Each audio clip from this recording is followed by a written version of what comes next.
2020년 부활절이 됐습니다.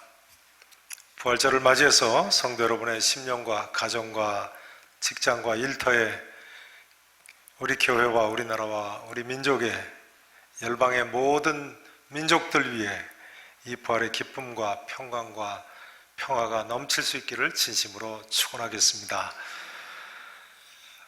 오늘은 기쁜 날입니다. 코로나 바이러스로 인해서 많은 분들이 참 어려운 가운데 있습니다만, 그럼에도 불구하고 오늘은 기쁜 날입니다. 예수님께서 부활하셨기 때문에 그렇습니다. 우리에게 부활의 소망을 주셨기 때문에 그렇습니다. 우리가 세상이 어떻게 변하든 무슨 일이 있어도 이 부활의 신앙만은 흔들림이 없어야 되겠습니다. 그런데요, 많은 분들이요, 솔직히 이야기를 하실 때 보면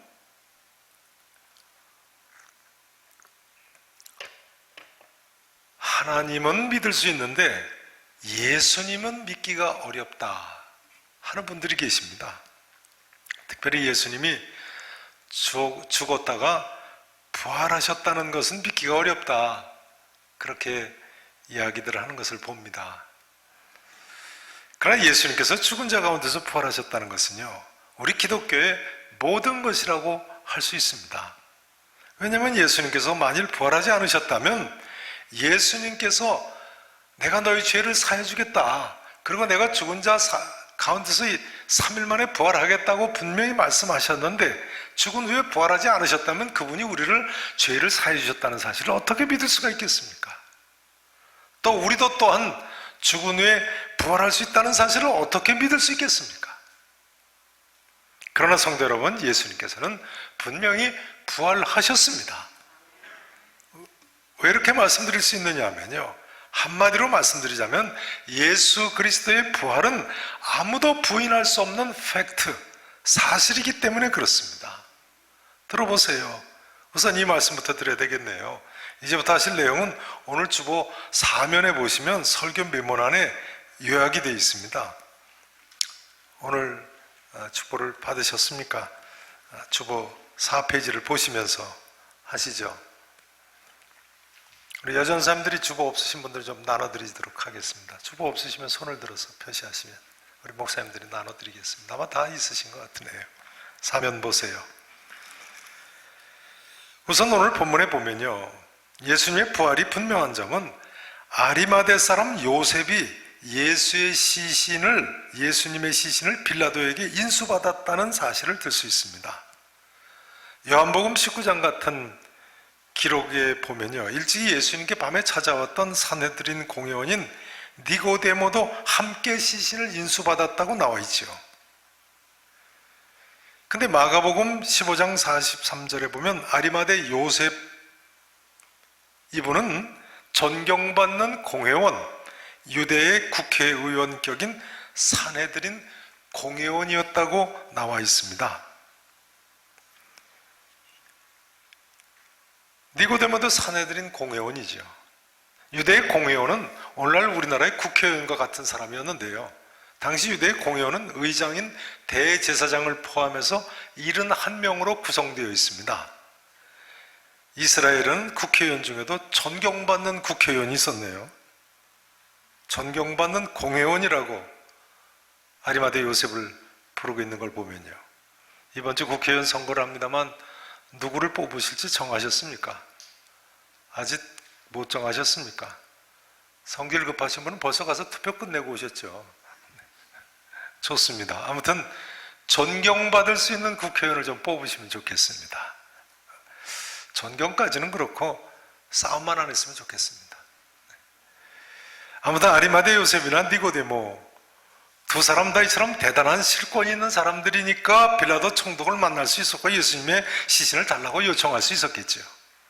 그런데 이 두 사람이 로마 군병들이 예수님의 시신을 넘겨줘서 인수받았다, 이것은 분명히 예수님께서 돌아가셨음을 보여주는 확실한 증거 아니겠습니까? 돌아가셨으니까 인계했겠죠. 게다가 율법에는 두세 사람의 증인만 있으면 그 사건을 사실로 믿어야 했는데요, 그것도 존경받는 공회원 두 분이 증인으로 섰는데 말이죠. 예수님은 분명히 죽은 후 부활하신 것이 분명합니다.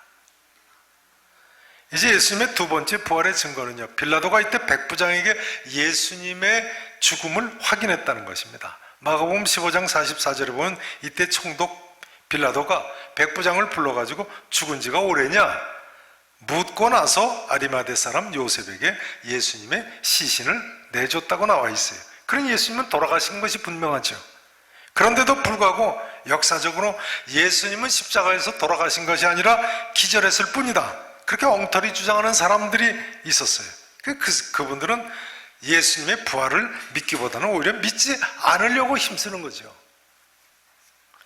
요한복음 19장 33절에 보면요, 로마 군인이 예수님께서 십자가에서 이미 죽으신 것을 보고 다리를 꺾지 않았다고도 나와 있습니다. 그러니 예수님께서 십자가에서 돌아가시지 않으셨을 리가 없는 것입니다.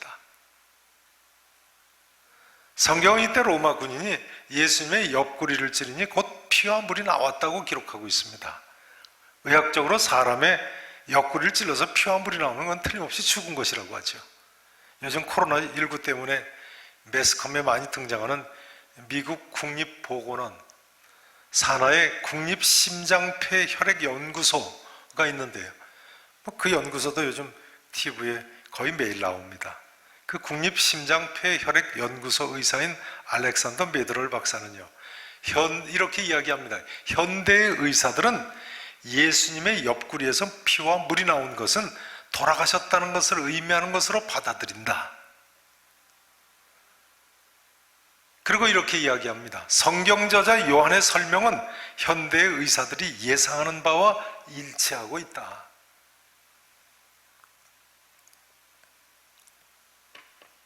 피와 물이 나왔다는 것이요, 여러분 아십니까? 예수님의 부활을 믿지 못하는 사람들은요, 오늘날까지도 예수님의 기절했을 뿐이라고 이야기하고 있다니까요. 돌아가신 것이 아니고. 부활 논증으로 유명한 리스트로벨은요, 이 유언 비어가 흔히 그렇듯이 앞으로도 계속 번창할 것이라고 그랬어요. 예수님의 기절 이론이 앞으로도 어떻게 할 거라고요? 번창할 거라는 거예요. 그러나 예수님이 십자가에 기절하셨을 뿐이라는 주장은 이처럼 근거가 하나도 없을 뿐만 아니라 이 주장은 로마 군병들의 채찍질과 창으로 찌른 것과 예수 그리스도께서 우리를 위해서 당하신 고난을 무색하게 하는 불신앙일 뿐입니다. H.M. 모리스라는 분은요, 이 사실을 이렇게 재미있게 갈파했어요. 설령 예수님이 십자가에서 절도하셨다고 하더라도 만일 십자가에서 절도한 것이라면 후에 좌절과 무기력한 지도자로 곧 죽었을 것이다. 예수님께서 십자가에서 절도하셨다면 깨어나신 후에 그 좌절감과 무기력한 지도자로 돌아가셨을 거예요. 말도 안 되는 물론 그런 이야기입니다만 아무리 생각해도 절도하셨다고 깨어나셨을 리는 없다는 거예요. 요한복음 19장 35절에 보면요, 로마의 군병이 예수님 옆구리를 찌르자 피와 물이 나왔다는 바로 그 다음 귀절이 뭔지 아십니까? 바로 그 다음 귀절이 뭔가요? 이렇게 되어 있습니다. 이를 본 자가 증언하였으니, 따라서 하실까요? 이를 본 자가 증언하였으니 그 증언이 참이라. 현장에서 본 사람들이 증언했다는데 왜 못 믿습니까? 사랑하신 성도 여러분, 예수 그리스도의 우리를 위해 십자가에서 고난받으신 사실과 죽은 자 가운데서 3일 만에 분명히 부활하셨다는 사실을 반드시 믿으실 수 있기를 진심으로 축원합니다. 이제 네 번째 부활의 증거는요, 요한복음 19장 39절 이하에 보면 이때 아리마대 요셉과 니고데모는 예수님 시체를 가져다가 모략과 침향 섞인 것을 100리트라쯤 가지고 와서 유대인의 장례법대로 세마포로 쌌다, 이렇게 나와 있습니다. 100리트라 33kg 가까이 되는 많은 양의 향품입니다. 이 정도 33kg이니까 엄청난 양이죠. 이 정도의 양은 왕을 장사 지낼 때나 쓸 정도의 많은 양이라고 합니다. 아리마대 사람 요셉과 니고데모가 두 사람 다 공연이었으니까요, 이 정도의 향품을 가져다 쓸 수 있었겠지요. 아무튼 이 사실도 예수님이 분명히 부활하셨음을 입증해 주고 있습니다. 왜냐하면 시신을 옮기고 예수님 몸에 구석구석에 향품을 발랐는데요, 세마포로 쌓았는데요, 기절한 사람하고 죽은 사람 구분하지 못하겠습니까? 게다가 그 많은 향품으로 예수님을 감쌌다는 자체가 예수님이 초자연적인 사건으로 부활하셨음을 보여주고 있습니다. 십자가형을 받고 기절했다가 깨어난 사람이라면요, 미라 상태로 만들었는데 이 많은 향품 바르고 세마포로 꽁꽁 둘러쌌는데 어떻게 혼자 일어나 걸어 나오겠습니까? 좀 끔찍한 이야기입니다만 사실은 사실이죠. 무엇보다도 예수님의 부활하심을 보여주는 다섯 번째 사실은요, 그 무덤을 엄청나게 큰 돌로 막아놨다는 사실이에요. 그래서 마가복음 16장 3절에도 보면 예수님께서 부활하시던 날 새벽에 향품 바르기 위해서 가던 여인들이 누가 우리를 위하여 무덤 문에서 돌을 굴려주리요 하고 염려했다고 나와 있어요. 그 돌문, 여자 서너 명이도 굴릴 수 없는 큰 돌문이었던 거죠. 어떤 기록에 보면 당시 무덤문이 무려 2톤짜리 돌문이었을 것이라고 했습니다. 2톤짜리요. 그러니 이 문이 열렸다는 것은 예수님이 초자연적인 기적으로 부활하셨다는 것을 보여주는 대사건인 것입니다. 무엇보다도요, 예수님 제자들이 시신을 도적질할까봐 대제사장 경비병들이 지켰다는 것이 예수님의 부활의 사실을 더 입증해 줍니다. 그 큰 돌문 앞에서 누가 지켰다고요? 대제사장의 경비병들이요. 예수님 시신은 어떤 사람도 그러니까 가져갈 수가 없었다는 이야기예요. 또 예수님이 안에서 돌문을 여셨다고 해도 경비병들이 다 알지 않았겠습니까? 예수님께서 부활하지 않으셨다면 이 빈 무덤을 도저히 설명할 수가 없는 것입니다. 이제 일곱 번째로 이런 주장을 다뤄야 합니다. 그렇다면 무덤을 지킨 대제사장의 경비병들이 예수님 시신을 숨긴 것은 아닌가? 그럼 마태복음 오늘 본문에 보면요, 오히려 대제사장들과 바리새인들이 제자들이 예수님의 시체를 도둑질하고 백성들한테 예수님 죽은 자 가운데서 살아났다고 할까 염려해서 경비병을 둬서 무덤을 인봉하고 굳게 지켰더라, 이렇게 나와 있습니다. 무덤을 인봉하고요. 그런 경비병들이 마태복음 28장 11절 이하의 기록에 보면 대제사장한테 가서는 예수님 시신이 없어졌다고 보고를 했다는 거예요. 그러니 대제사장 입장에서는 자기들이 죽인 예수가 부활했다고 하는데 만일 자기들이 예수님 시신 가지고 있다면 예수님 시신이 여기 있다고 내놓지 않겠습니까? 여기 봐라, 예수 부활한 게 아니고 이처럼 죽었다 하지 않겠습니까? 그 경비병들이 그 시신을 숨길 리는 없는 거예요. 이제 여덟 번째로 이런 주장도 가능하겠습니다. 혹시라도 제자들이 예수님의 시신을 도적질해 간 건 아닌가? 이런 주장은 마태복음 28장 11절 이하의 기록에 의하면 대제사장들이 경비병들한테 돈을 많이 줬지요. 그리고 제자들이 밤에 와서 우리가 잘 때 시신을 도적질해 갔다, 그렇게 얘기해라 해가지고 초대교회 당시부터 유대인들 사이에 두루 퍼진 헛소문이라는 거예요. 그러나 제자들이 시신을 숨겼다는 주장은 말도 안 되는 것이요, H.M. 모리스의 말대로 만일 사도들이 시체를 간직하고 있으면서 예수님의 죽음을 확인했다고 한다면 그들은 결코 예수님의 부활을 그토록 열심히 전파하지 못했을 것이라고 했어요. 틀림없는 이야기죠. 내가 죽으면 사흘 만에 부활하리라고 한 사람이 죽고 나서 부활하지도 않았는데 어떤 정신없는 제자들이 그분이 부활하셨다고 일평생 목숨을 바치면서 전파하며 살겠습니까?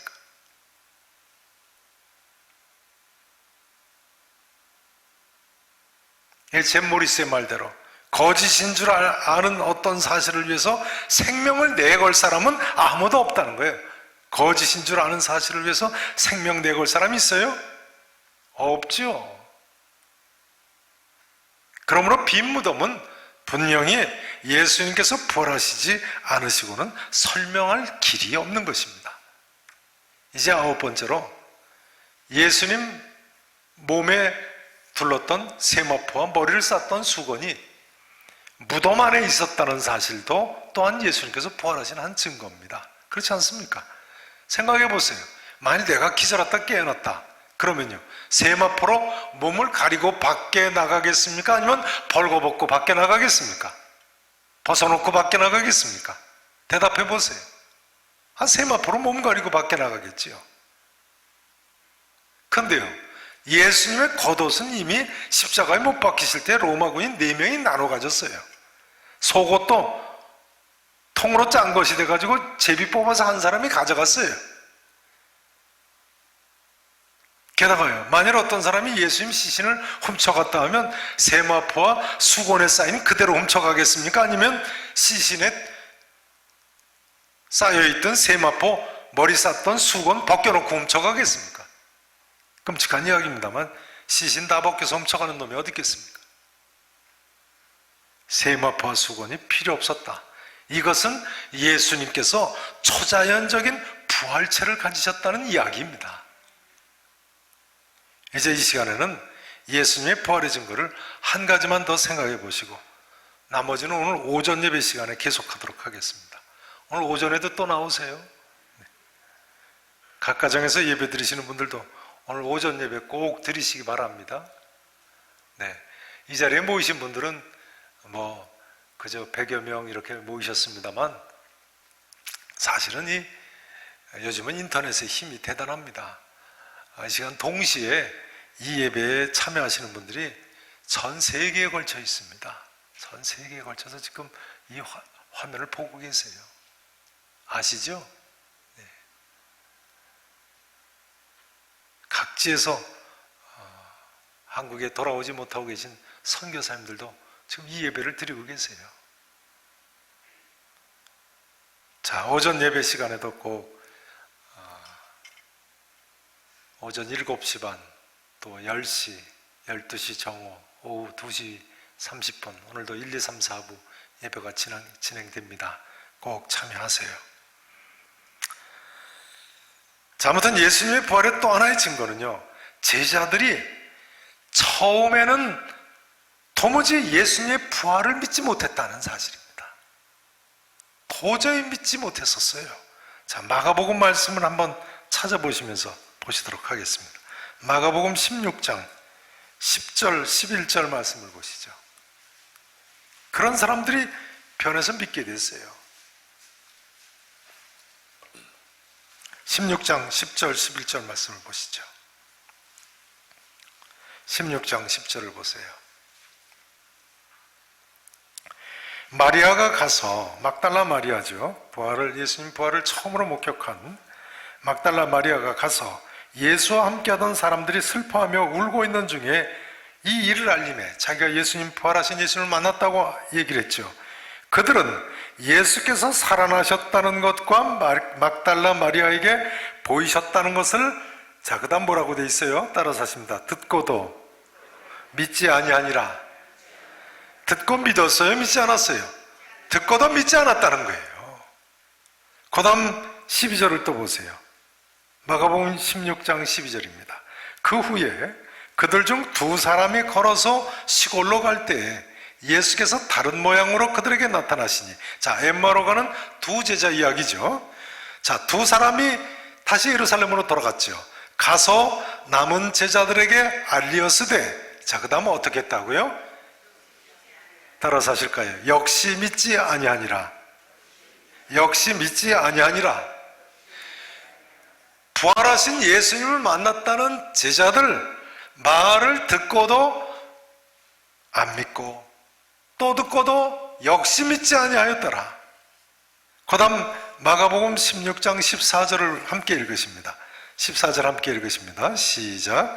그 후에 11 제자가 음식 먹을 때 예수께서 그들에게 나타나사 그들의 믿음 없는 것과 마음이 완악한 것을 꾸짖으시니 이는 자기가 살아난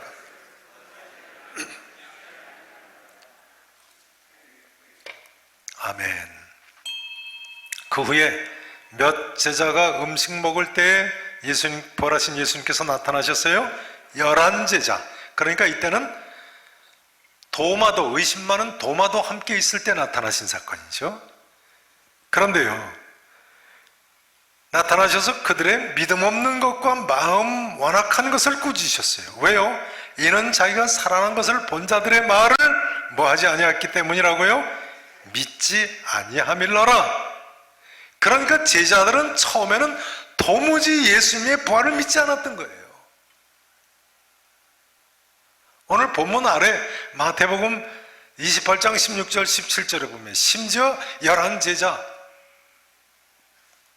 갈릴리까지 가가지고 예수님께서 지시하신 산에 이르러서 부활하신 예수님을 배웠고 경배를 하면서도 어떤 사람들이 있더라고요? 아직도 의심하는 사람들이 있더라. 이렇게 돼 있어요. 아직도 의심하는 사람들이 있더라. 11제자가 아직도 말이죠. 그러니 이 정도니 이런 제자들이 다 같이 180도 변해서 예수님이 부활하셨다고 믿게 됐다. 이건 예수님이 부활하신 사실을 분명하게 입증해주는 확실한 증거가 아니겠습니까? 요한복음 21장 12절에 보면요, 갈릴리 바다에서 고기 잡던 이 제자들에게 예수님께서 나타나셔가지고 물고기 153마리를 잡게 하시죠. 큰 물고기 153마리나 잡게 하셨어요. 그리고는 함께 숯불에 생선도 굽고 떡도 굽고 해서 조반을 드시자 그제야 제자들이 주님이신 줄 아는 거로, 부활하신 주님이신 줄 아는 거로 말이죠. 당신이 누구냐 감히 묻는 자가 없더라 했어요. 이렇게 예수님의 부활하심을 믿기가 힘듭니까?